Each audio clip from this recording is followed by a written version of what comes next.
আজকে সকাল থেকেই মনটা চিংড়ি মাছের মালাইকারি করছিল। কি বললেন? রেসিপি? আরে মশাই, আপনাকে রেসিপি বলার জন্য তেছি। তো চলুন বাজার থেকে 150 চিংড়ি মাছ নিয়ে আসুন। প্রথমে মাছের খোসা ছাড়িয়ে মাছটাকে ভালো মতো ধুয়ে নিন। এরপর পরিমাণ মতো 10 গ্রাম সর্ষে ও 5টা কাঁচা লঙ্কা, এবার 2টো লঙ্কা বাদ দিয়ে লঙ্কার পেস্ট ও সর্ষের পেস্টটা তাড়াতাড়ি করে নিন। 2 লঙ্কা কী করবেন? আরে দাঁড়ান না মশাই, বলছি তো। এরপর মাছগুলোতে নুন, হলুদ এবং আগে করে রাখা লঙ্কার পেস্ট, সর্ষের পেস্ট, পারলে টক দিয়েও দিতে পারেন স্বাদ বাড়ানোর জন্য। এরপর 2 চামচ সর্ষের তেল দিয়ে ভালো মতো হাতের কসরতে চিংড়ি মাছগুলোকে ভালো মতো মেখে নিন। কি বলছেন? খিদে পেয়ে গেছে? আরে মশাই, এখনো খেলাই তো শুরু হয়নি, দাঁড়ান। নিন, এবার খেলা শুরু করুন। কড়ার মধ্যে তেল দিয়ে তারপর চিনি দিয়ে একটু নাড়াচাড়া করুন। এবার তেল গরম হয়ে গেলে চিংড়ি মাছ শুধু পেস্টটা কড়াইয়ের মধ্যে দিয়ে দিন। তারপর একটু নাড়াচাড়া করে সেই বাটির মধ্যে জল নিয়ে জলটা দিয়ে দিন। আর জিজ্ঞাসা করছিল না সেই 2টো কাঁচা লঙ্কা করবেন? নিন, এবার জলের মধ্যে ছেড়ে দিন 2টো কাঁচা। ঢাকনা চাপা দিয়ে রেখে দিন 2 থেকে 3 মিনিট।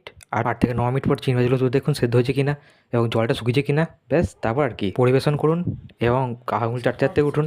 আর চ্যানেলটা সাবস্ক্রাইব করে দিন।